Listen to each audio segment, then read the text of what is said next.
What I was also experiencing was this sort of hollow, sort of empty, pittish feeling in my stomach. I would break into a sweat every now and then. I would just suddenly get into these sort of panic phases where I just felt like, I needed to just get out and, gasp for breath. I asked one of my colleagues to give me a video from last year or the year before on how this format actually runs. And then my colleague sent me a same session between Farid Zakaria and Anna Goodall. I hope you know both. And then I said, my gosh, I think I cannot be Farid Zakaria. I'm not a journalist, but not only I'm not a journalist, but he's a great journalist. But I also appreciated that I would be doing this because this is a rare opportunity, as I said, to meet Deepika and to ask her on many issues. Maybe she doesn't know, but I will tell her today. Our lives almost crossed somewhere else more than 20-something years ago. She was born in Denmark, but she left Denmark 1 year. Yes. When you were 1 year old. And then I was trained on epidemiology in Denmark in 1988. Oh! So same place. And then I was really surprised. So who brought us together? Denmark is one and now. But this is, as I said earlier, great opportunity for me because as WHO, we really admire what you're doing. Thank you. You're an actress, you're a film producer, but more importantly for us, a mental health advocate and a successful one. And you have done a lot. And I was saying to your colleagues, Triple L Foundation, the Live, Love, and Laugh. Yes.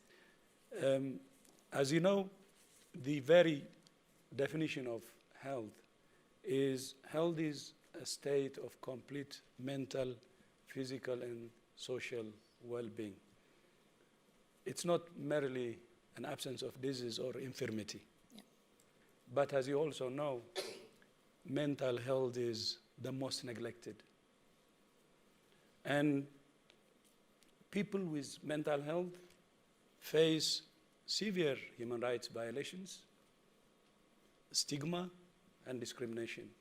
But not only that, around 80% of them, people with mental health conditions, do not have access to mental health care they need. So the problem is really, really serious. And for someone like Deepika to really take on this big cause is, for WHO, such a great opportunity. And for me today, a great opportunity too. People like you, like Deepika, will really change the tide. And I hope this moment will also increase the awareness, improve the awareness, and help people think about the enormous problem we're facing, especially with mental health, and decide to join your movement. So, having said this and congratulating you for all your achievements and expressing my respect, for people maybe who may not be familiar with what you're doing, a very strong advocate of mental health, but what triggered that? Why? Thank you for that lovely introduction, and good afternoon, everybody. Mental illness crept up on me when I least expected it. I think most often, or at least in my case, it comes with absolutely no warning signs. And I was going through a phase that, the perception and the general understanding was that I was at a professional high. I'd had successful, consecutive hits professionally at the movies. I was in an amazing relationship. My parents and my sister have always been, extremely supportive of everything that I've done in my life. And so everything that we think should be okay in our life was going more than okay. It was absolutely perfect. And I remember waking up just one morning, leading an absolutely normal, or what I thought was normal. It started with, I fell, I fainted. There was a complete blackout, I fainted, I hit my head. And I used to live alone at this time, and luckily the house help had arrived. And she saw me lying on the floor and, sort of revived me. And then, I gained consciousness. I sort of slept through the day, got an appointment with a general practitioner, went and saw him. He said, oh, it's nothing. It's probably just exhaustion, or your BP just fluctuated.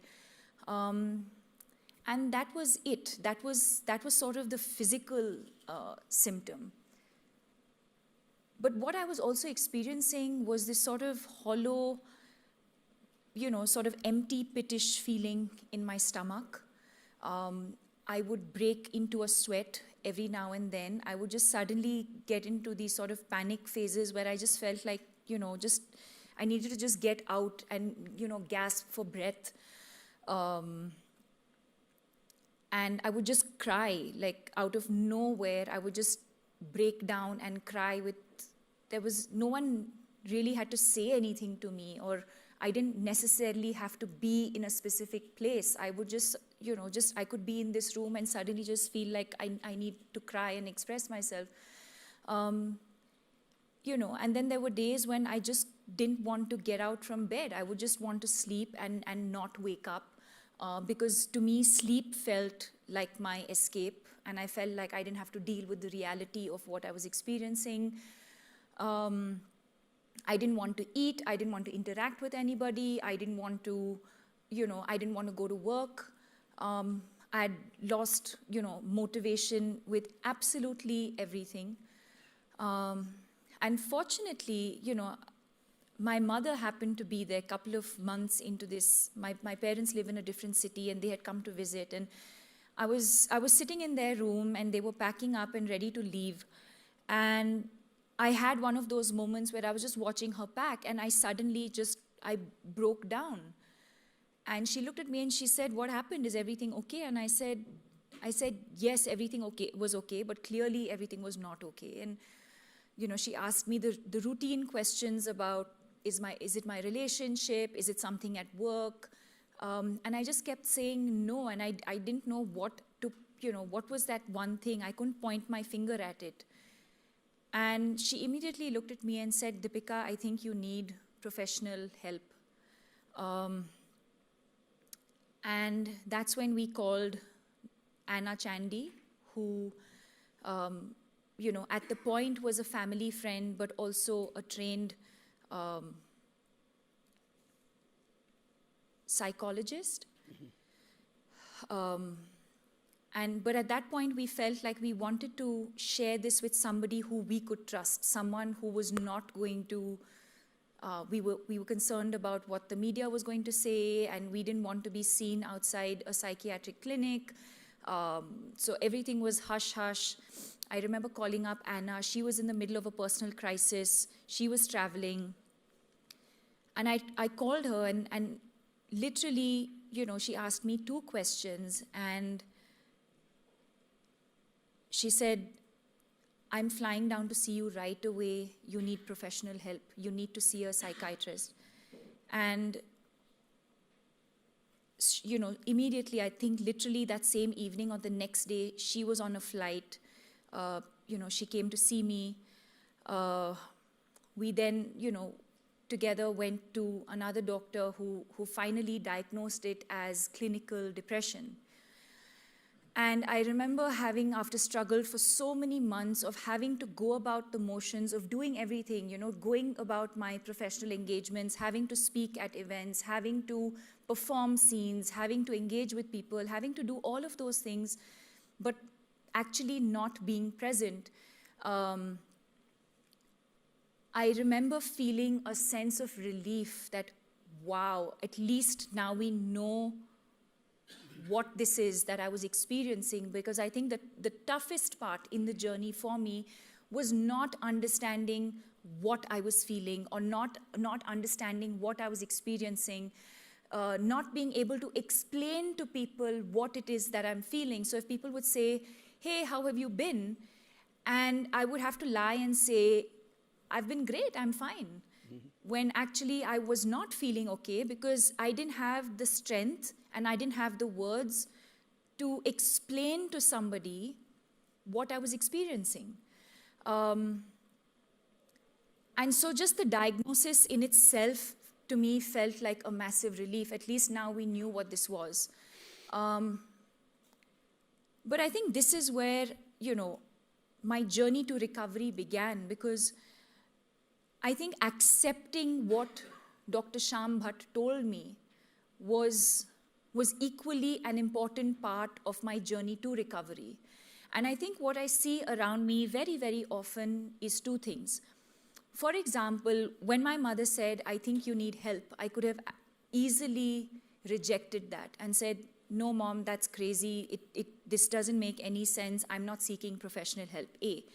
B, the other situation could have been my mother could have completely discouraged me from seeking professional help. So I think the two things that we managed to achieve here as a family is, one, the fact that somebody close to me within my family recognized the signs and symptoms, one. Two, encouraged me to seek help.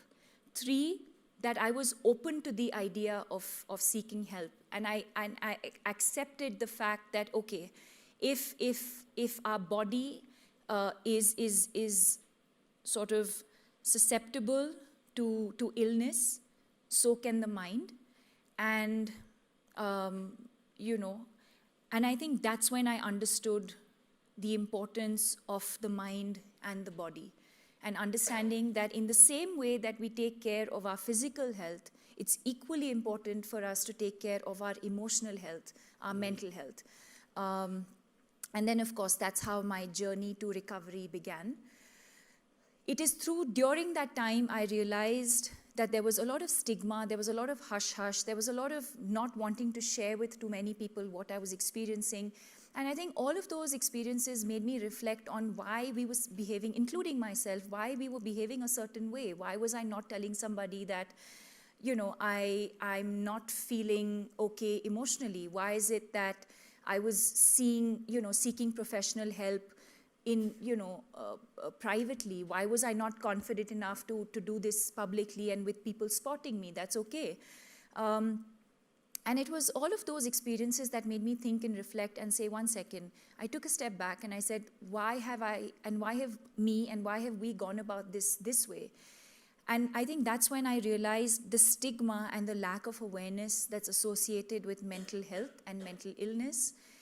And that's what led me to come out publicly with my experience with anxiety and clinical depression, and subsequently setting up the Live, Love, Laugh Foundation, because through that process, I felt like, through an interview or through the press or through the foundation, if I was able to express the signs and symptoms that I experienced, and if there was even one person in this room who identified with those signs and symptoms and said, you know what, I'm going through the exact same thing, but I've not been able to put a finger on what it is that I'm going through. I wanted to make that journey that I had been through of the unknown, of not understanding what I was going through. I wanted to help somebody who's probably in that same situation, not understanding what they're going through, and probably help them understand their signs and symptoms. And that was sort of the intention of going public with the illness, and then also subsequently setting up the Live, Love, Love Foundation. Thank you. I mean, that is so moving. And one of the souls actually who saved herself. I think from your story, many young people can learn. We're losing a lot, 800,000 a year. And this is one of the largest killers of young people. Yes. It's serious, and that's why. So what would be your advice to young people? What they should do for themselves and what they should do to help others?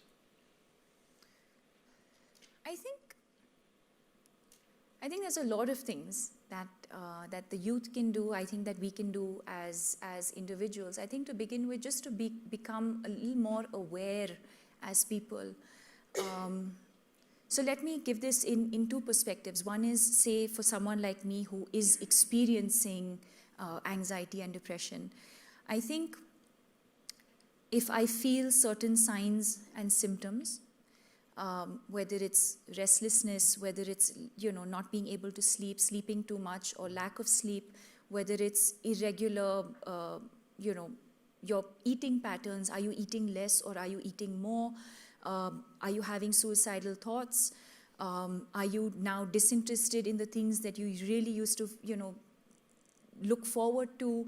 Are you feeling a sense of sadness or low for a prolonged period of time? And I think it's very important to understand the difference between sadness and depression. Sadness is something that we all go through in our lives for various reasons: death, failure in an exam, heartbreak. I think sadness is transient. Depression is not transient. I think depression sort of lasts for a much longer period of time. And I think that's when you realize that, okay, this is where I need to share. This is where I need to express. So for someone who's experiencing that, I think it's important at that very moment to share with somebody that you're close to. It could be a friend, it could be a colleague, it could be a family member, it could be a sibling. But I think the first step really is to share with somebody around you how you're feeling. I think for people around, it's important to not just sort of dismiss it as attention seeking. It's important for us to feel empathy towards the person who's telling us something.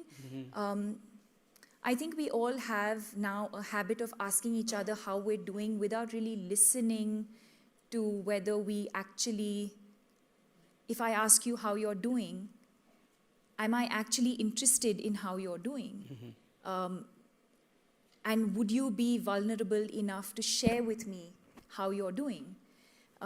So I think all of those things, I think in the way that we engage with people on a daily basis, sharing with each other, understanding from each other, I think, and then of course seeking help. So it's important for caregivers to encourage those feeling certain signs and symptoms to seek professional help. There is a lot of stigma, especially in our country, especially in India, there is a lot of stigma with regards to seeking professional help.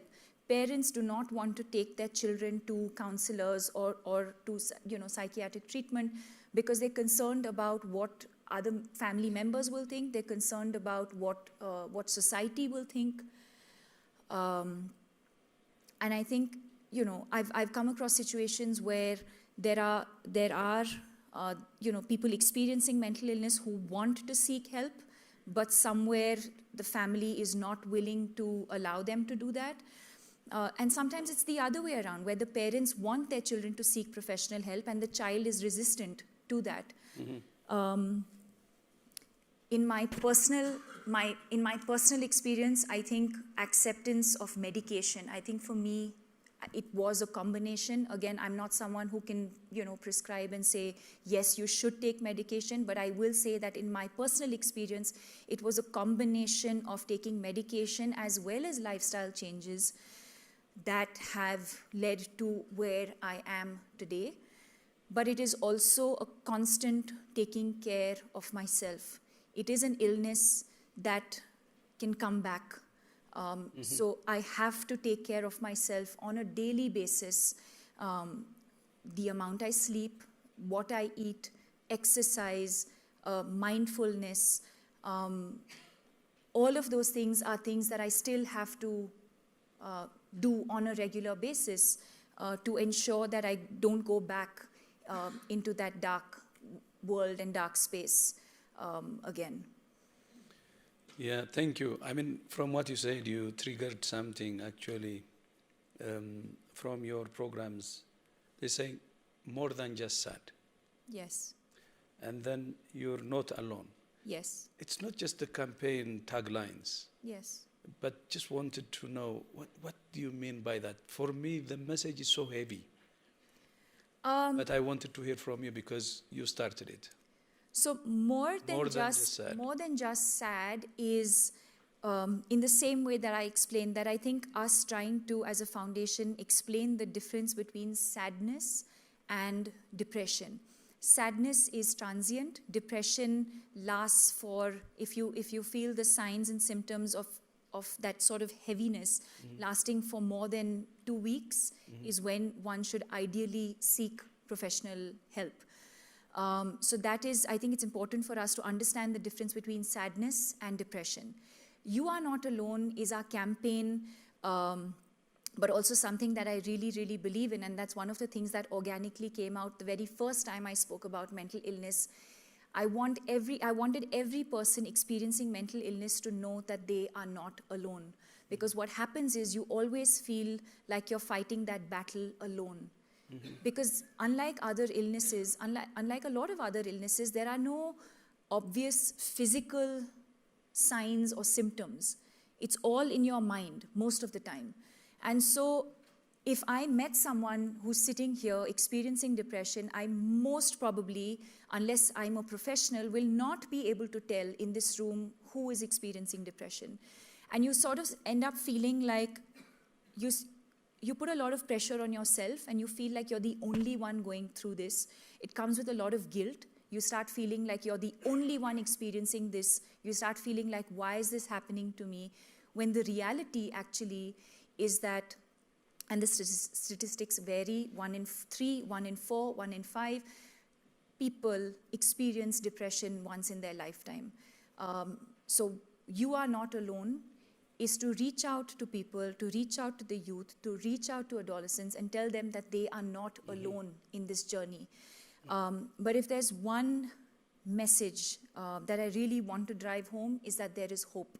If there's one thing that sort of drove me every morning to wake up and fight the illness, is that I saw hope. I felt like, there were days that I wanted to give up, but I think somewhere it was hope every day that would push me to the next day. And I kept saying, okay, this is going to pass, this is going to pass.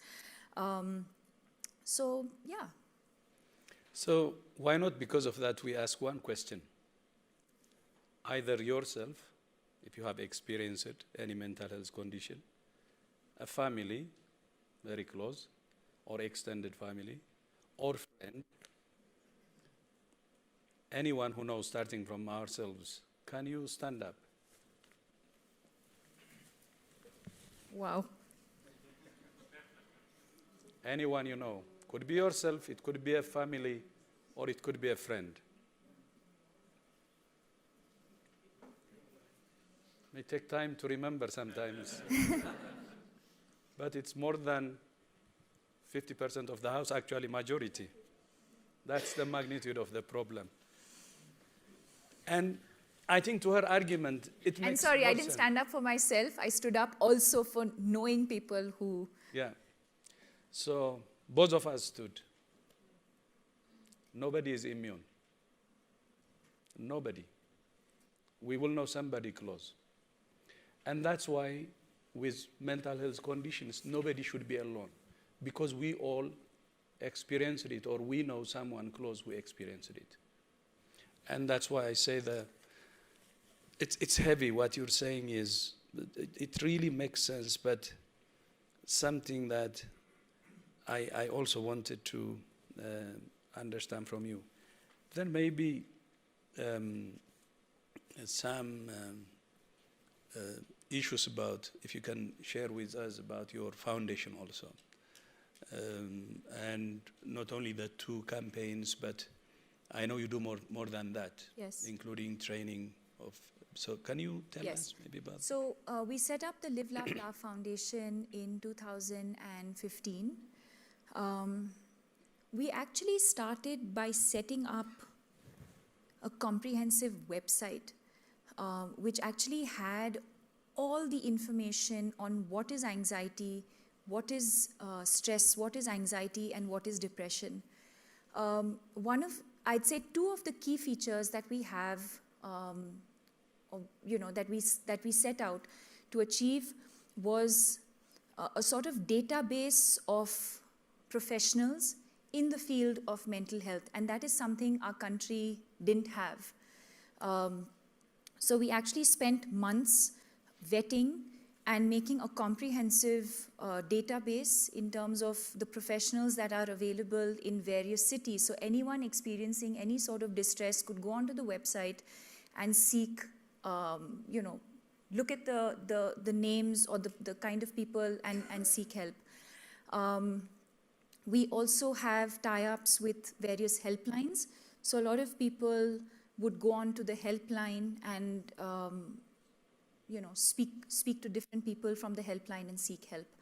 And then, of course, the information on the website itself. The reason I mention this is because this is not something that was available before we set this up. We then set up our schools program where we speak to adolescents and educate them on the importance of mental health and talk to them about what mental illness is.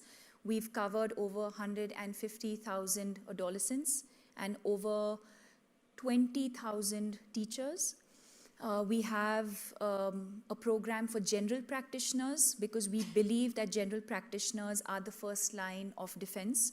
And unfortunately, in our country, a lot of the physical symptoms are not really correlated to emotional distress. We always try and medicate or try and cure the physical illness without understanding the correlation between the mind and the body. So a sensitization program for general practitioners with regards to mental illness. We also do programs in rural India where we enable, I think there are certain organizations in rural India that have been doing some phenomenal work. And I'd like to believe that the Live, Laugh, Laugh Foundation, apart from funding, has also enabled for a lot more work to be done. We've recently started research. And we also do,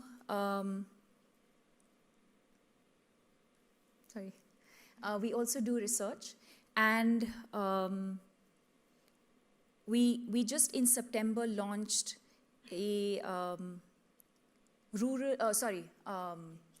lecture series, an annual lecture series. And we did that in September for the very first time, where we, want to bring together people from different parts of the world who will help us shape the narrative with regards to mental health. Okay, so I will ask you also one advice. I hope you will continue to advise me. If you have just one advice for WHO, but we have just not even 2 minutes, under 2 minutes. I asked you to stand up and so on, so maybe I will reward you by giving you the opportunity to ask questions, maybe 2 people, lucky ones. 2 people. Okay, one here. So there is a man, so I will need, yes, please. All right. Good afternoon, everyone. Thank you for sharing, Deepika. My name is Naeem. I am a Lusaka Global Shaper from the Global Shapers community. I'm a medical doctor, psychiatrist registrar from Lusaka, Zambia. And as the Global Shapers community, we are a group of 20-somethings, and we are more than 10,000 people. There's more than 420 cities all over the world. And we've got a project called Mental Health in inclusion and equity. And we're literally doing exactly what you're doing for the past 5 years. That's what AIM is. So we really like to commend you, and congratulations on the Crystal Award. We're very, very excited for you and with you as a youth, the things that you're doing. Thank you. But then coming back to the points that you raised at the first, to say you had options. But I many said one question. Yes, many people don't have options. You know, Yes. you were lucky you have a privilege to actually get in touch with a psychologist Yes. in private, but many people don't have that. Yes. So what advice would you have for them? Because 1 in 40 seconds, as you know, and the second leading cause in 15 to 29-year-olds. So what advice would you have for those youth? Thank you. I actually would not, in this situation, have advice for them. I would actually say we have advice for us and for people, for stakeholders, for people in a place of power and influence. I think it's important for us to ensure that we have accessible and affordable healthcare. A statistic out of India, for example, for approximately 1.5 billion people, we have only about 4,000 psychiatrists.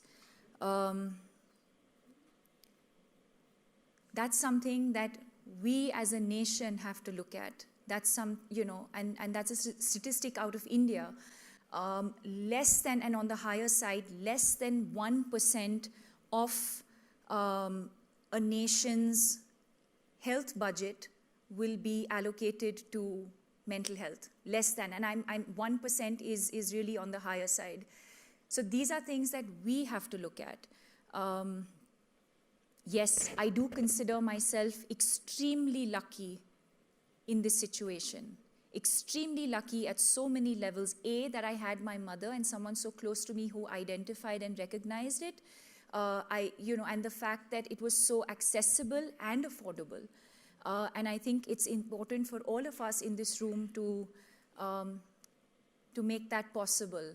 And that's why I brought it up yesterday during the speech as well. Okay, please. Just brief. Very quickly. People are nodding from. He gets a long one. Okay. But I'll keep it very brief. Congratulations once again for having recognized the urgency and the importance of mental health. I have a question quickly that, the good thing that happened is that you were not in denial and you did reach out for that help. I know someone, and especially this is a case with men I've found, I know 2 men, that they have it, people are pointing it out, but they will not go for help because they see this as a huge defeat and in some way being very unmanly, and so won't go for help. So what do you do with that? Mm-hmm. How do you persuade? What do you do? Oh gosh, I don't know if I'm equipped to answer that question. If there are any psychologists, psychiatrists in the room, they're probably the right people to answer that question. Anna, do you want to answer that question? But before she answers, I think as humanity, I think it's important for us to express ourselves. I think globally, and especially in India, men are taught to not express themselves. Men don't cry. Men don't express. And I think, I think those are the fundamental things that we need to change. But of course, things like that will, it's so sort of entrenched in our, in the way that we're brought up, that it's going to take generations for us to be able to change that. But at a more sort of urgent basis, I think I'll allow maybe Anna to quickly answer that question. Anna? Yeah, I think it's a process. And the process has to be also culturally sensitive, because there are different attitudes and prejudices for the stigma associated with mental illness. So very often as therapists, we engage with them continuously, because one of the most important things to remember, sometimes the person who's suffering lacks an awareness as to what is happening. So it's a process. Okay, thank you. So there is that one question from me. Which one? What advice for WHO? What advice for WHO? I would actually flip that on its head and say, what advice does the WHO have for the Live, Love, Laugh Foundation? And what more can we do together? Yeah. To address this gentleman's question over here. I will use this You opportunity can help us with actually. some funding maybe. You, you have passed all my questions colorfully. So the next will be recruiting you, meaning to work with your foundation very closely. You're making a difference, and in a very important area. You're fighting stigma, and that's the most important one. There is stigma in the community, even in the family, by the way. And there is even stigma more worse than in the health system itself, the health services. Yes. And we have to fight stigma everywhere. And that needs all of us. It should be everybody's business. That's why WHO now puts mental health as a flagship initiative. Yes. And we need everybody.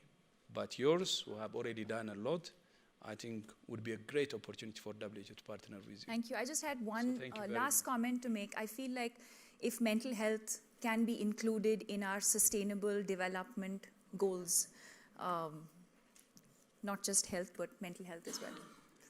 And I would like to assure you that starting from the Secretary General, the whole UN system is committed to this.